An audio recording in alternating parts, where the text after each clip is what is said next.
the formula for electric flux. How do we use it? And the Gauss's law. How do we use Gauss's law? What does it say? That is what we are treating tonight. Perhaps if you're able to take the electric potential too. So let's look at the electric flux. Now, everyone, I'm going to take here. This is a diagram. This is a plane surface. The surface labeled as delta. The surface labeled as S. The surface labeled as S. And the direction of the electric field given like this, E, E, E, E. So this is the direction of the electric field. I want you to note very well that now the line of force of this thing is coming to this point. This is the line of force, like this, the line of force. So let me call this one the line of force, L. So there is an angle, theta, the angle that is between the line of force. So theta is the angle between the line of force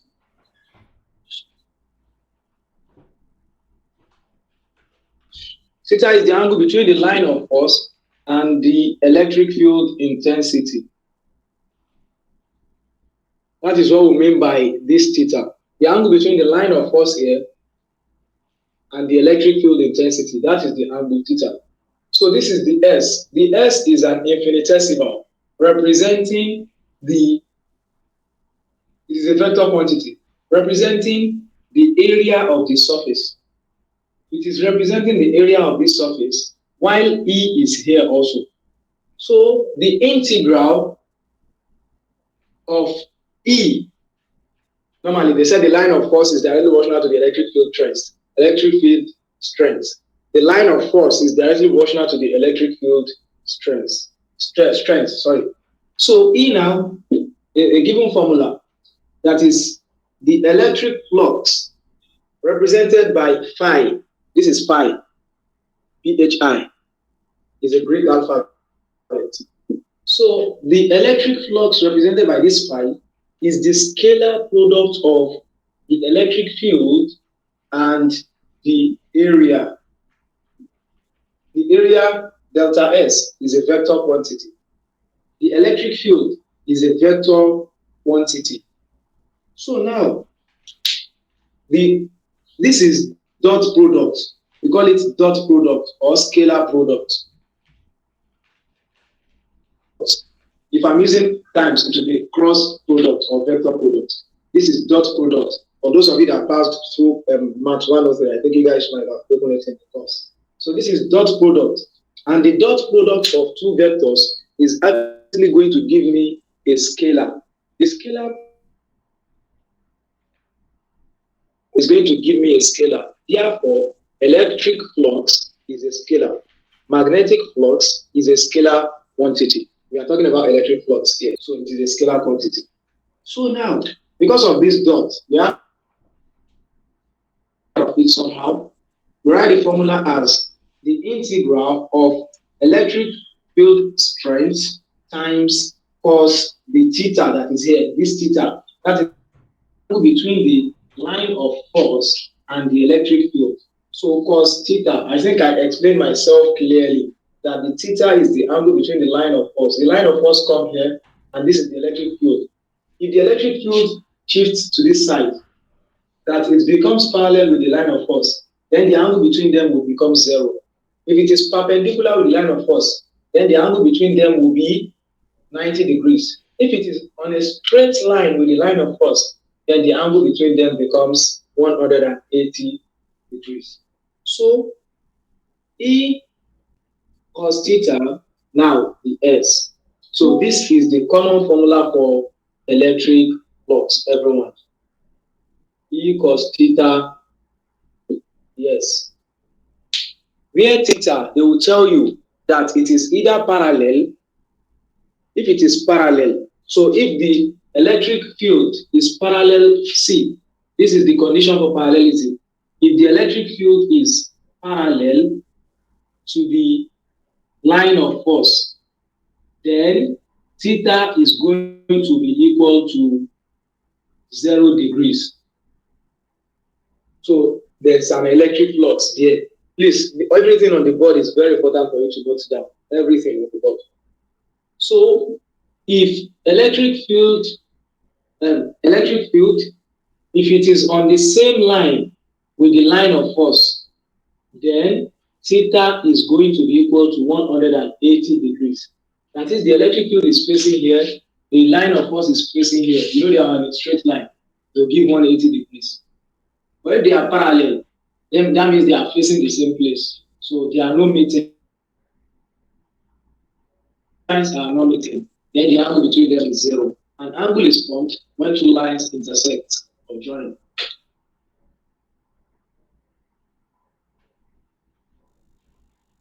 The angle between them is.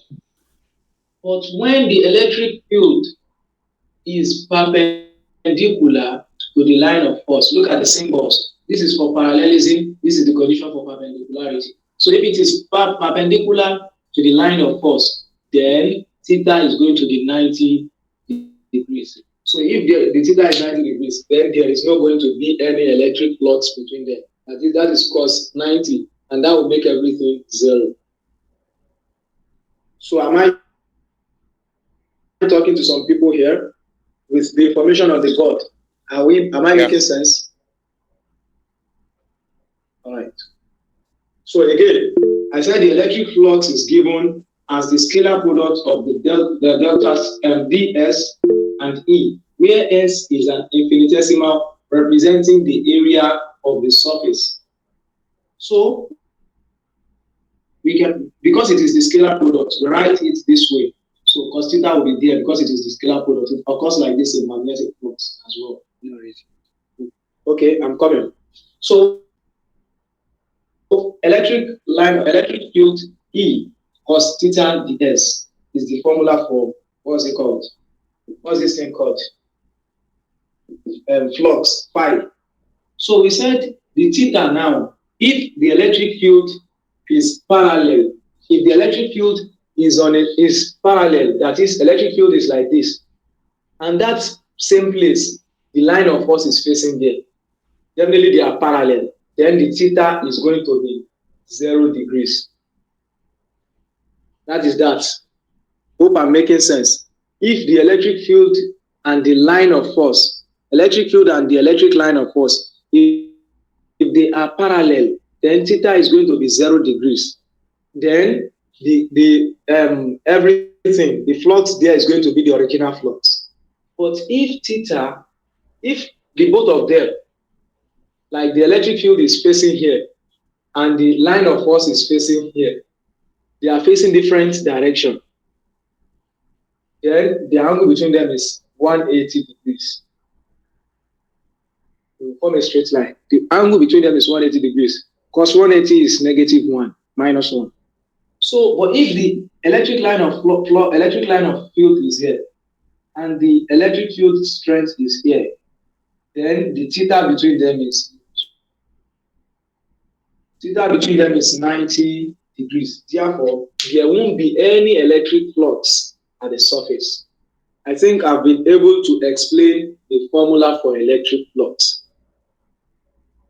Electric flux is the scalar product. That's the definition. Electric flux is the scalar product of the electric field and an infinitesimal, the S, representing this area of the surface involved. So if you are going to screenshot the page or snap it down.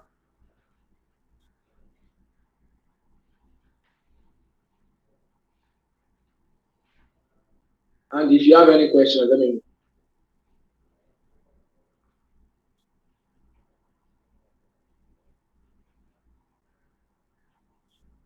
Any question?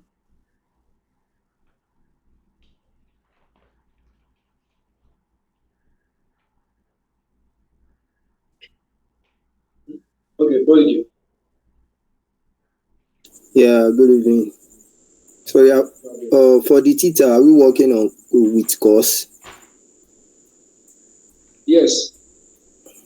It's because we haven't used any example now. So Okay. I only explained it. It's because we haven't treated any example. That's why I'm not rushing. We'll treat an example once I run this up.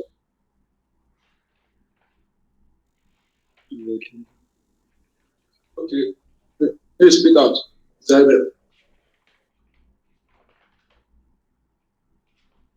Mr. Mr. Speak.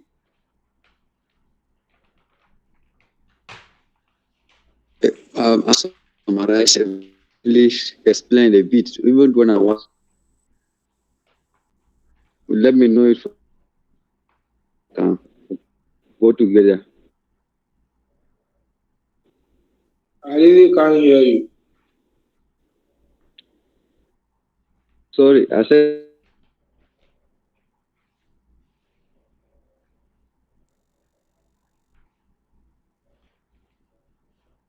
What a pity. Okay, shall we move ahead, guys?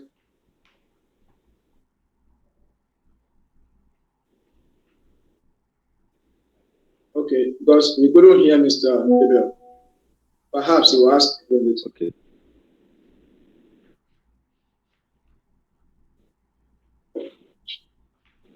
Okay, now we are going to apply these formulas we just put down now. We told you the condition for parallelism, perpendicularity, and when they are on a straight line. And the formula is here. We are using the formula to solve the problem now. We will be asked to calculate the resultant electric flux on the surface of the material. This is the material here.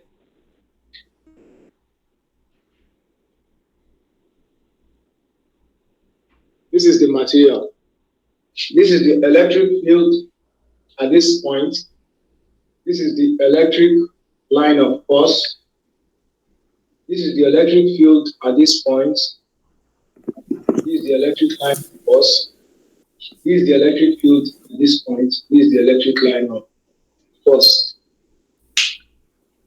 I'm very sure there's someone that can interpret what is on the board for us. We are asked to look for the total flux. So we have three surfaces now. This is a surface S1.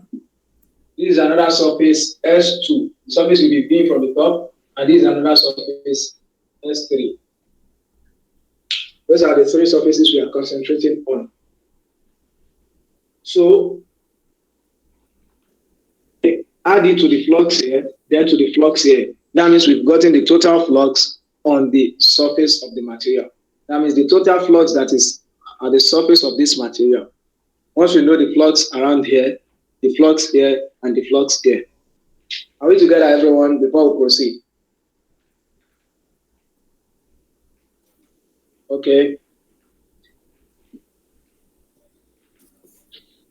Please, I don't like the situation whereby it's just about two people that are letting me know they are with us. If you don't understand anything, let me know first before we go too far. It doesn't make sense for you to be wasting your data here. So if you don't understand things, please speak out, voice out, let's explain. So that's my advice to you. So here now, we are going for S1. We say the total electric flux is going to be the electric flux at S1, the first surface, plus electric flux at the second surface S2, plus electric flux at the third surface S3. So then we can look for them separately. Electric flux at the first surface S1 using the formula integral of E cos theta ds of S1. That means it is the S1 we are looking here. Please, is everyone hearing me? Yes. Mr. Raphael, I greet you, sir. Okay. E cos theta ds. So now, let's take it. We can as well bring the E out first, and we can as well leave it because of this zero here. Cos theta now. Look at, we are talking about S1. Sorry, we are concentrating on S1. So S1 is out of the integral. Cos, now look at it. don't forget what I just mentioned earlier, that if L and E are pointing exactly opposite direction, please mute it. Ah, mute your mic. I didn't hear you.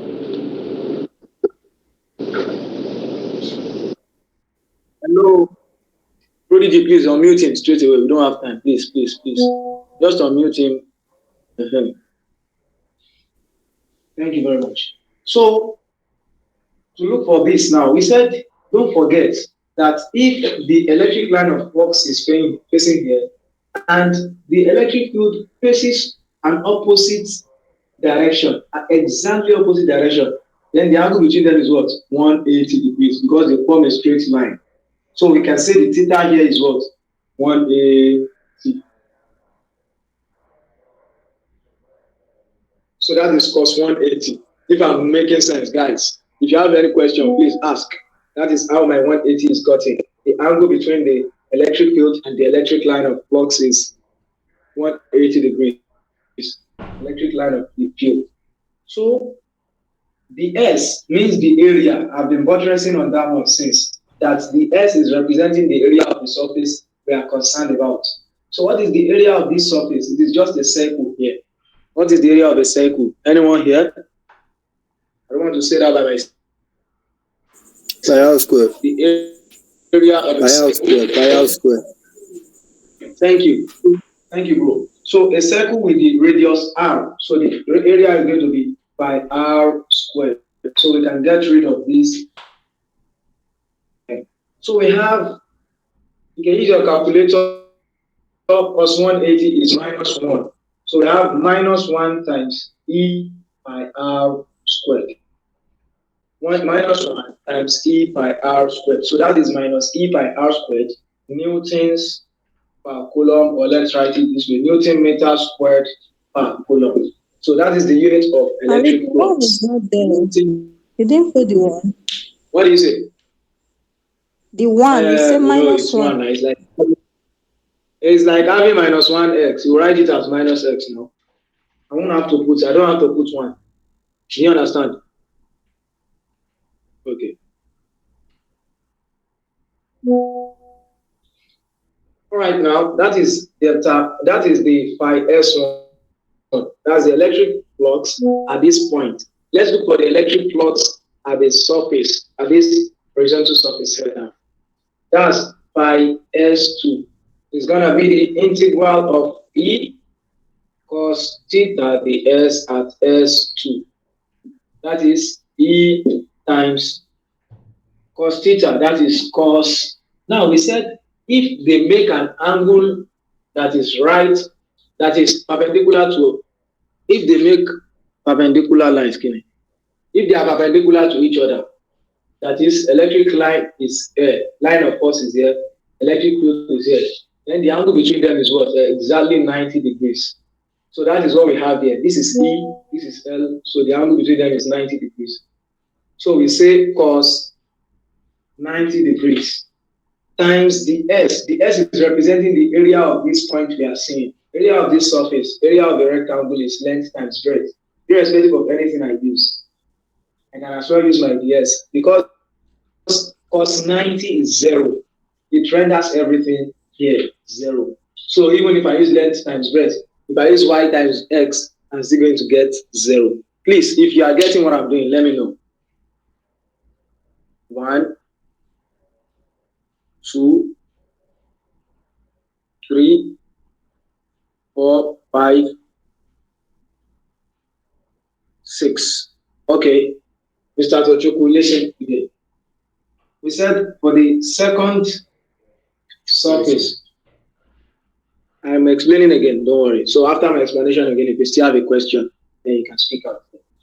For those of you that actually didn't say anything or you didn't get it to listen again. For this S2, this is the S2. This surface, this is S1, this is S2. I can as well label it on it like this, S2. It's like you are having a cylinder at your front. Picture it in your brain. Look at how it's going to be. If you have been from this side, you'll see a rectangle. You see only a rectangle. So the area of that rectangle is the S, and the E is the electric field. And this thing, let me tell you, it is a question. This is like you are given a question to solve. It's not like you are the one that gave you that. This is the electric fluid. This is the line of force. No, yeah, we should.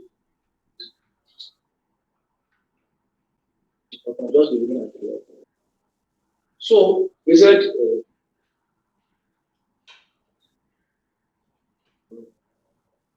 that you'll be given the direction of the electric field, and you'll be given the direction of the line of force. And if not given, by the information you have, you'll be able to get it. This one now, you just tell the angle by yourself. I already told you the condition for knowing the angle. They are like this now. Like this. It's exactly like this. The angle between is 180. They are like this. The angle between them is 90. They are like this. The angle between them is 0. Like that.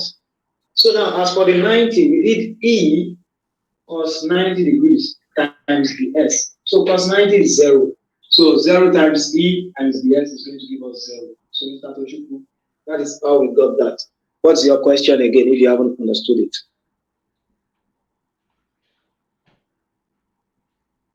Speak out if you still have any question. Is it clear now? Yeah. Joy. Please speak out, Ms. Joy. I want to ask, is there any place we are going to use sign, or will it always be cos? It is always cos. It is always cos. We are working with scalar products. It is always cos. Don't worry. You understand? It is always cos. There is no place you are using sign. This is because I thought you guys, some of you did, all these computer science students, you did physics 103, Abi maths 103. They should, all those things should be in that course. Okay. The third surface now, that is electric field at S3. Electric field at S3. So, what did you are here? Once I log out, so I think that's the end of the class for the day. Once I log out, it is automatic, so you don't go vex. My stuff is going to exhaust very soon. So E cos theta the S equals for the S3, right? This surface. It is also a circular surface. You said they are parallel. This is L, this is E. Therefore, the angle between them is going to be 0 degrees. It is just apparent. This is a line, this is another line. They are not meeting each other. If they were meeting each other, then an angle would be formed between them. So, but there is no angle formed between them because they are not meeting each other. No angle also means 0 angle. So 0 degrees. So times cos 0 degrees times the S, that is the area of this point. That is going to be pi r squared. Are we moving together? So therefore, the flux at S3 is going to be E times pi r squared times 0, because 0 degrees 1. So the value of the flux at S3 is going to be E pi r squared. Please, you don't get it. Let us be knowing very fast. I don't want to pass you because you're gonna ask me something. I will have to go back again. So now the total flux phi equals to phi S1 plus phi S2 plus phi S3. That is the total electric flux. So what is phi S1 gotten? Minus pi minus E pi r squared Newton meters square per coulomb. So plus what is pi S2 gotten? That's 0. Plus what is pi S3 gotten?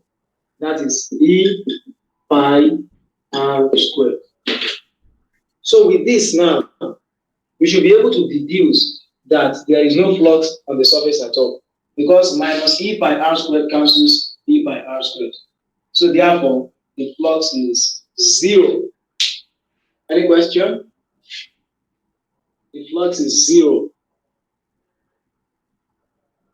Any question?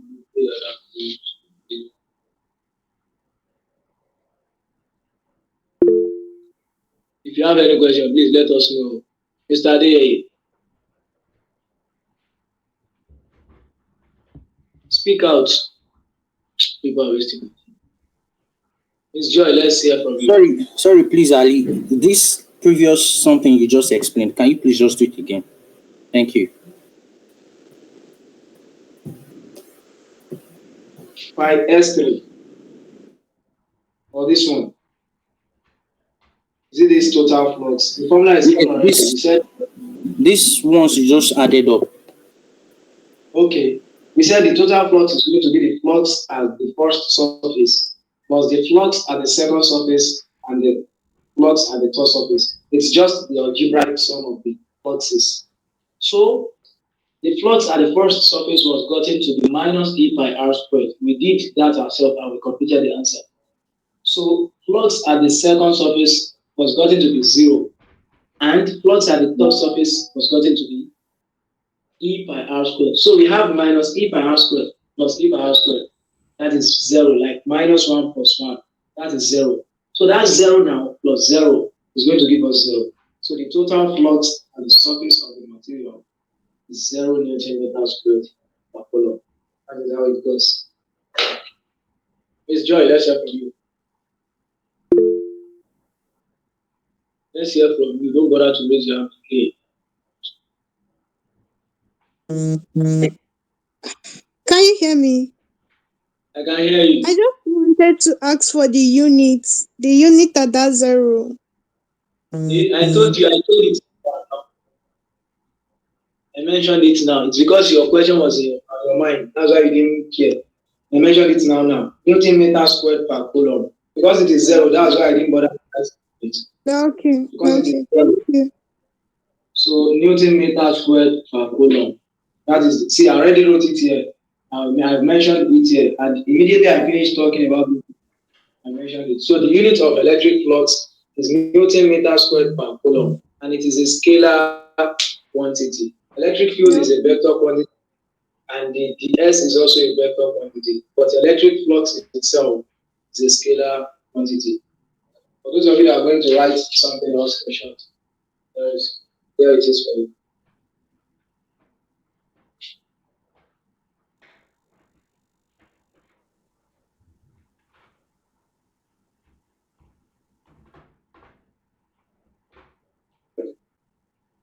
I think no more question about this.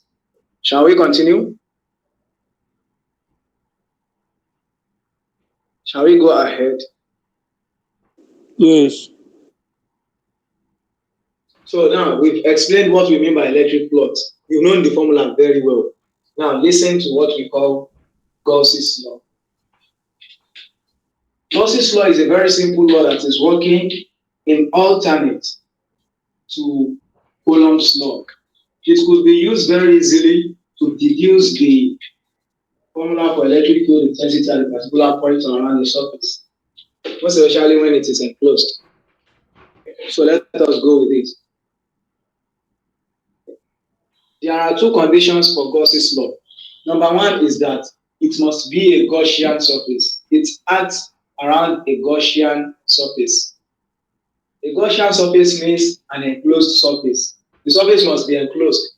It mustn't have anywhere open somewhere. That is the meaning of a Gaussian surface.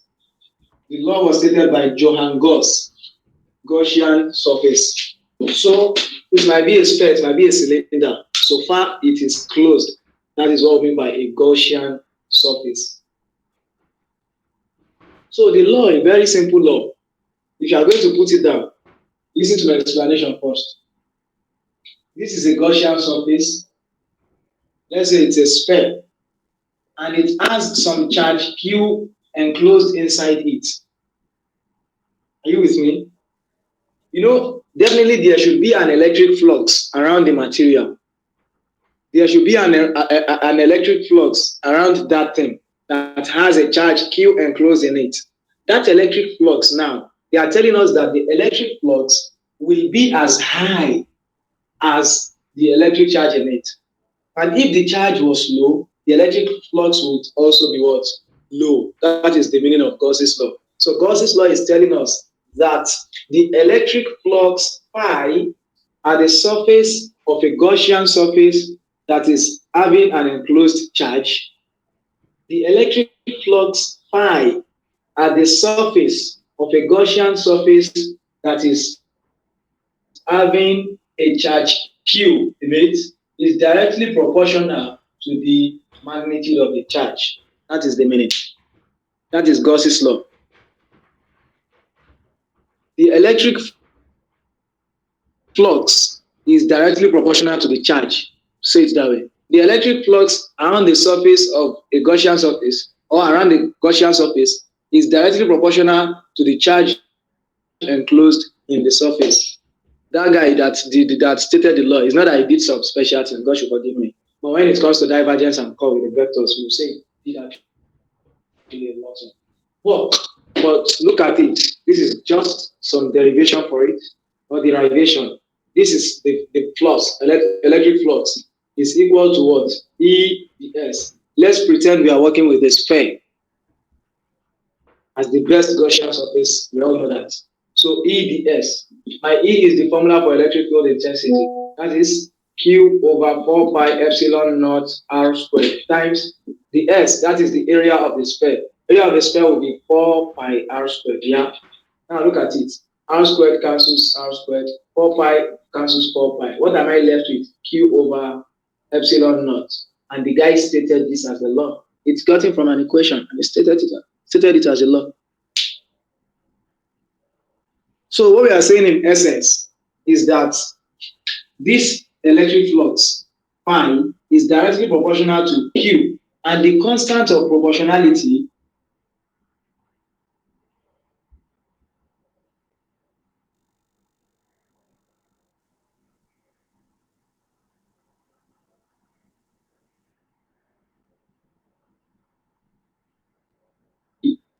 B is going to be the constant times T, right?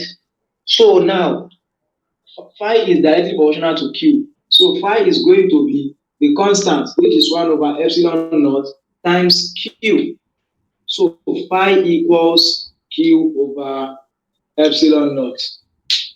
I'm very sure the smart ones here have got it very well. Phi equals Q over epsilon. You have a question? Let's hear from you. Yes, sorry. You were about saying something before the network cut you off. You were about saying the constant of proportionality. It's your network that cut me off. It's not my network. Yeah. No, the network cuts actually. Just forget it. See, phi is directly proportional to Q. The constant of proportionality is the reciprocal of permittivity of free space, epsilon naught. What we're saying is that if V was directly proportional to T, then V equals to the constant times T. This is what we call direct variation in maths. V is equal to the constant times T. V equals KT. So now, if this is perpendicular, if it is proportional to Q2, then phi is going to be the constant times Q. And the constant is 1 over epsilon naught. So 1 over epsilon naught times Q. So phi equals Q over epsilon naught. This is Gauss's law. Now, let's it in a matured way. Who can remind me of the formula for electric flux? The formula for electric flux. Anyone here? You just worked with it too. Wait, oh. Formula for electric flux, guys. Nobody.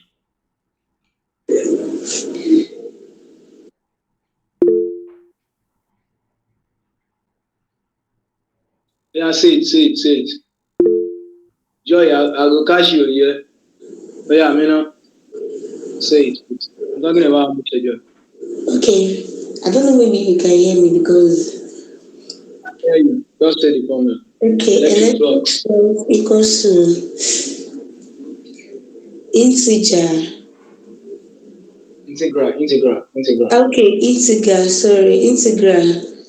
E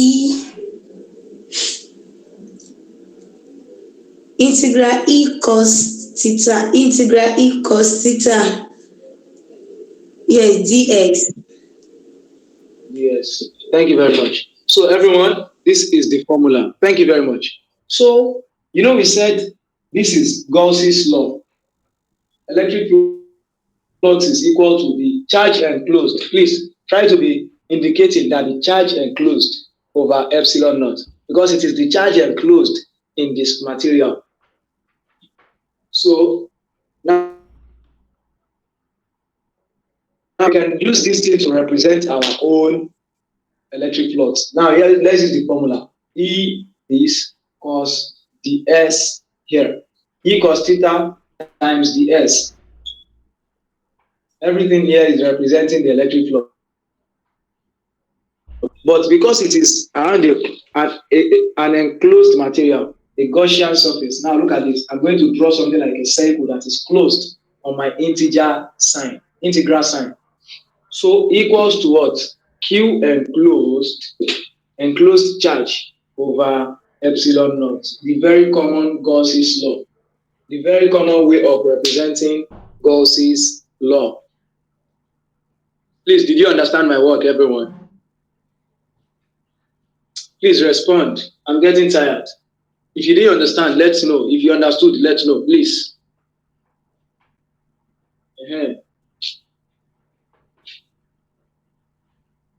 So let's use this formula to work now. This thing, this general formula, this common formula, let's use it to do something. So please note it down in case you haven't written it. I'm going to use it to solve the problem. And after that, I'll explain the line charge density, volume charge density, and area charge density.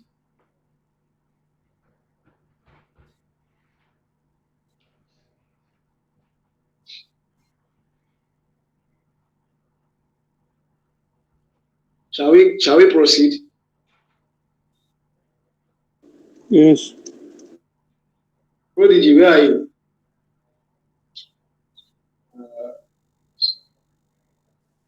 So Kingsmate, you did here. Kingsmate, are you getting it? You didn't talk at all. Let me go answer a question.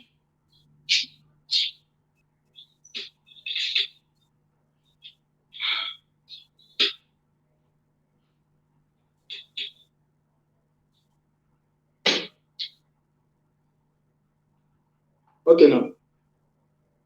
The question says, using the Gauss's law, like let's say this is how the question comes.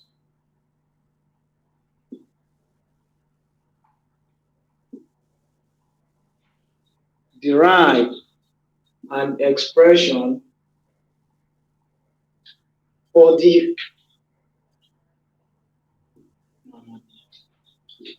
electric field.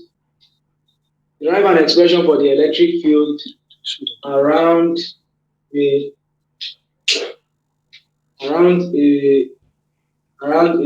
point charge. Using the Gauss's law, derive an expression for the electric field around a point charge.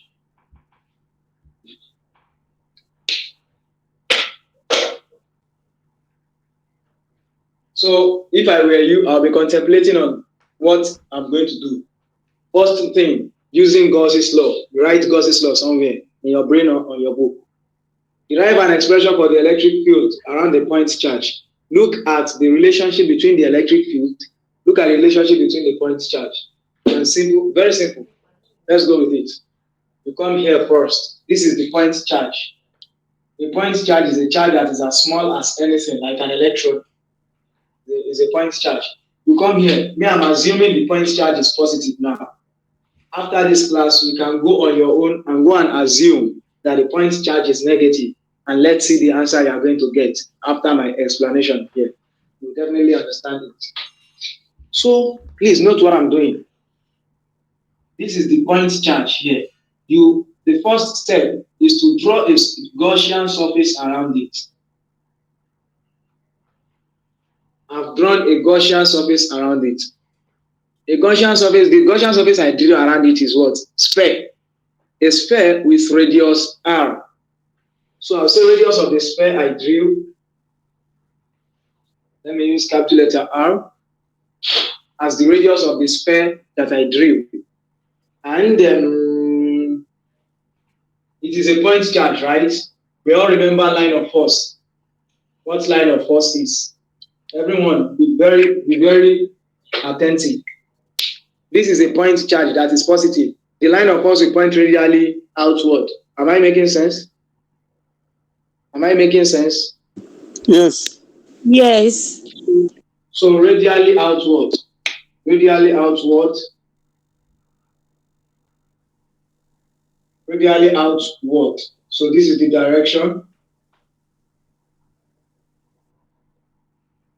So it's pointing radially outward. So we've gotten the direction of the line of force. Now we have to look at the direction of the electric field. Where is the electric field pointed at? With this, we know that the electric field is perpendicular to this surface. If there is another, how am I going to explain that better now? Let's say there is something here like this. Then the electric field will be going to this direction. So the electric field also comes this way. So the electric field is parallel to the electric line of force. That is our deduction. The electric field is parallel to the electric line of force. Are we making sense? I'm thinking of a better way to explain the electric field, how the electric field is discovered, but it seems it's not even explainable for me. But this is just this thing I drew here. So, like, let's say, it's a sphere. That is what I want you to understand. A sphere is like a ball, it's not a circle. So I now have another circle on a point at that ball. The direction that the electric field is going to be coming from that ball like this. It's coming out. So that is why I have E. And the line of force is passing through that level, that stage 2. I have this. So because they are pointing radially outward, you can see the direction. So they are parallel. They will never form an angle. Had it been the electric line of force is radially inward, that is negative charge, then they will be opposite each other. Then the angle between them will become 180 degrees. They will be forming a straight line. But here, they are not meeting. They will not form a line because this one is going out, this one is also going out. And even this one is going out and this one is coming in, they will meet somewhere and form an angle. But they are both going out. I think that should be my next example. I want everyone to really understand this thing. So, look at it there. The electric line of force is parallel to the electric field. What do we do then? We say theta equals 0 degrees. Now, they said using Gauss's law. Come here and write your Gauss's law. It is an enclosed surface now. The point charge is inside the Gaussian surface. E cos theta ds equals to E equals to Q enclosed over electric charge.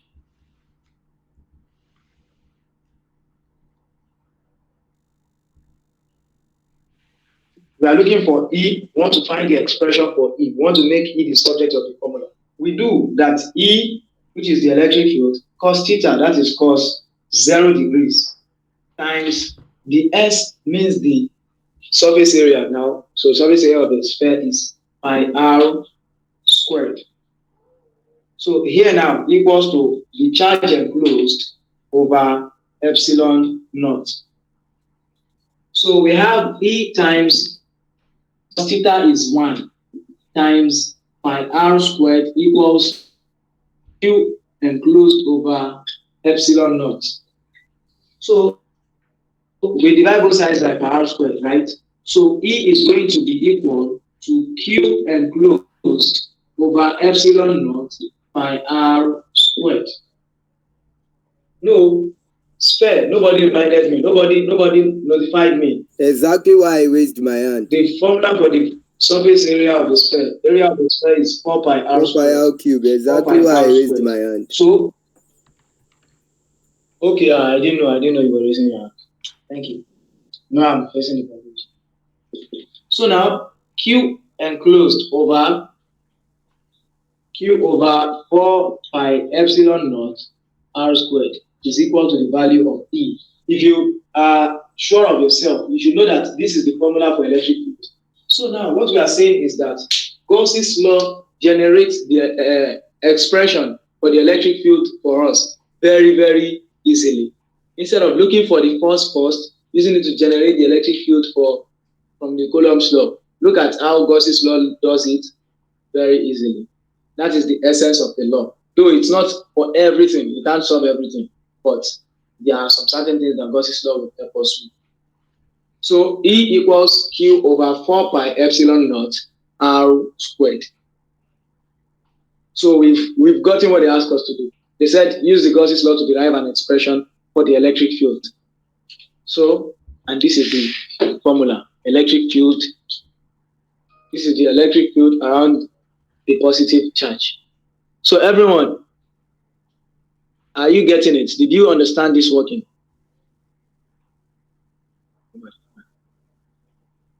If you don't understand, what about you let us know.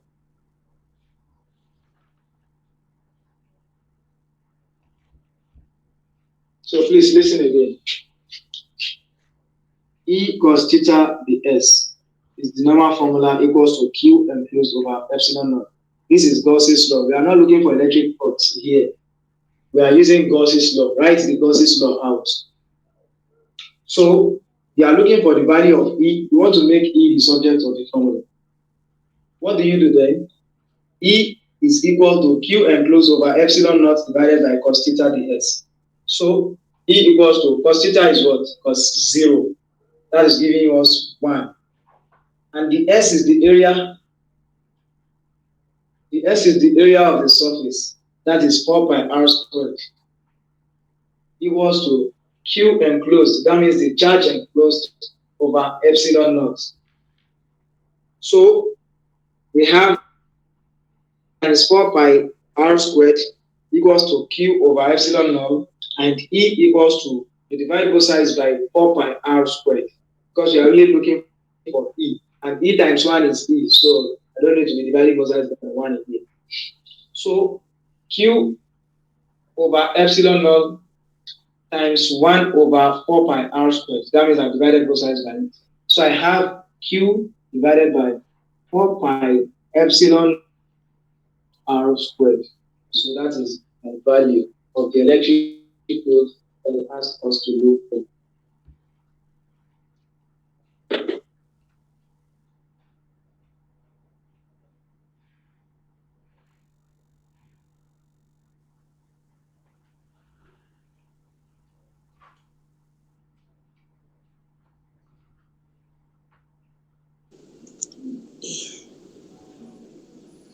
So, thank you. Okay, we said it's 10:15, Abby. Let me talk about point charge, but we'll not come to the topic again next week. Ali, please, what that enclosed sign? That Q enclosed sign all over epsilon naught. The final answer you gave there's no, that sign is not there. But you not divide it by both sides, so I don't know. Epsilon naught is there now. Epsilon naught, that sign, Q enclosed. Okay, the enclosed? Yes. I don't think it's necessary. So no. We are just using it to form another formula, so I don't think the enclosed is necessary. All right. Okay, hello. What's your question? I was asking that the enclosed after the Q all over epsilon naught. Is it not necessary? Okay. Because at the final stage, it doesn't it's mean not there. You should just know. You just know that it is the enclosed charge. We are talking about the charge enclosed. If you are writing the formula out, it makes sense to show it, because they even to put this circle that is on the integral form, so they will know you understand what you are saying. That there are two conditions for Gauss's law. Number 1, it must be a Gaussian surface. Number 2, it must be having charge inside it. That means the charge enclosed. So you are showing this in the conditions should be shown in your equation if you are writing the Gauss's law out. So this is showing that it is a Gaussian surface that is enclosed. The surface is not breaking somewhere. it is enclosed totally. And ENCM, it is Gaussian, that means it is fully closed. And ANC means it is having a charge inside it, enclosed charge. So you might put it and you might as well leave it. So please, if you're writing this down, put that. If you are screenshotting it, let's see if you can do one more thing. Please, can your brother take it closer a bit so that it will be clear enough to screenshot? How do you know it's my brother? He's my crush now. So I know. This is around the rich side. You say the rich side class.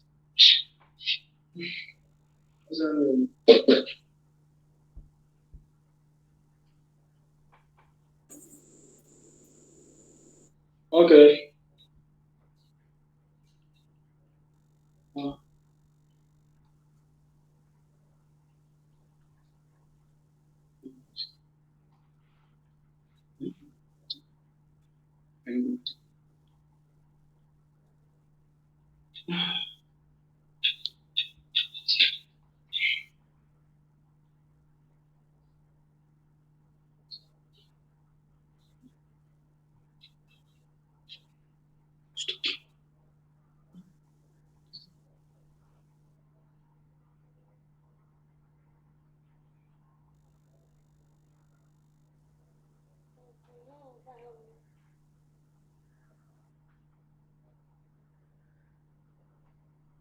Okay, for the serious ones, you can go and try to get the expression for the electric field around a negative point charge. I will force you for the serious ones, those that are interested in. I cannot force you, everyone is grown up. I cannot force anyone. Don't even submit it to me. Just do it and make sure I won't check it. Okay. There are three things that are very important now. We call them the charge densities. The charge density is into three. We have the line charge density.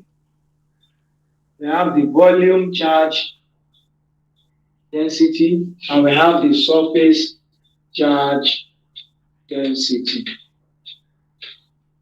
These are the three types of densities we have. The line charge density is represented with the Greek alphabet lambda. Lambda. The volume charge density is represented with the Greek alphabet rho. Write it out, lambda, rho, and the surface charge density is represented with the Greek alphabet sigma. The small letter of this, so small letter sigma. So those are the things we use to represent the three types of charge density. This works with line, this works with the volumes, and this works with the area. Let's take the volume first. The volume charge density, rho, is the around the surface. The volume charge density around the surface is defined as the charge per unit volume of the surface. Charge per unit volume of the surface on the surface. Charge per unit volume. That is Q over volume over V. That is the meaning. This equals to Q over V. Now look at it. Q is equal to cross multiply V rho. So because of this now, you can come into the formula of electric field intensity and write, instead of Q, write V rho over 4 pi epsilon naught R squared. But here it will have a P inside, there will be another one outside too. So your V should also be 4 over 3 pi R cubed. That is the volume of the sphere times this, that is that times rho, yes, all over 4 pi epsilon naught R squared. So the R squared is small letter r for this one. So your 4 cancels 4, pi cancels pi. So now you're having 3r cubed epsilon rho over epsilon naught r squared. So this is the electric field intensity at that point. But they will never give you a question that is this type. What about that? They will say you can't do it this way. So they will give you the charge and they will say you should do it no. They will give you the volume and say no. So they will not tell you to come and do something. So that is that as per volume charge density. So area charge density now. I just defined it. Volume charge density is charge per unit volume. So surface charge density, that means the area charge per unit area. It's as simple as that. Charge per unit area. Charge per unit area. So this is mostly for a sphere. This is mostly for a cylinder. This area or surface or plane, the cylinder or plane. And this one also for a cylinder. So with a line L with height L, that is all we mean. So let's see for the area charge density. Charge density sigma is defined as the charge per unit area. So what is the area for this one? Area for a cylinder. The formula for the area of a cylinder is going to be 2 pi r L. That means this straight area. We're not talking about the total surface area and not the cut surface. So this is 2 pi r L, the area of this one and the area of this one. So that's 2 pi r L. If we are using the cut surface area together, that will be 2 pi r L plus 2 pi r squared. But we are not using that. So Q here now is by cross multiplying, that is 2 pi r L sigma. 2 pi r L sigma. So we can come to the formula for electric field intensity and say Q, that is 2 pi r L sigma over 4 pi epsilon naught r squared. So r cancels r squared, pi cancels pi, 2 here, 1, 2 here, 2. So you have sigma times L over 2 epsilon naught r as the electric field intensity here. I'm talking about the line charge. So electric field line charge density is going to be the charge per length. That's the charge per unit length. So that is over L. Then Q is going to be what? Lambda L. So you come here also, E equals to lambda L over 4 pi epsilon naught r squared. So 4 pi epsilon naught r squared. So this is also established. Yes. So this is also established. Unless if I'm removing the lambda, I'm removing the L, I'm going to have lambda 2 pi epsilon naught r to use. So all these are not necessarily important. But here they are. That's why I rushed. Because you know what? Deriving formulas in electric field, they are just naughty formulas. They'll be telling you to derive expressions. Just derive this expression. Note what we just did earlier. The point charge around the cylinder we did. It's not that we use any value for this, like Q is this. We only derive an expression. But the reason I want to be abstaining from it now is that you guys, the exam now is not like you'll be doing this in exam. Not like they'll be asking you to derive the expression in exam and showing your process or something like that. Someone can just cram formula and go into the exam and take the work. So, and it's not everyone that's interested in even derivation of moreover. So, I think we are able to do this too. So the formulas are important, take care of them. And in the next class, we'll be talking about electric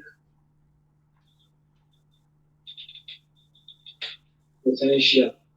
The next class, we'll be talking about electric potential. So as for now, we're able to take care of the Gauss's law electric flux, line charge density, surface charge density, and the volume charge density. So do have a nice time, everyone, and start preparing for your exams. I wish you the best.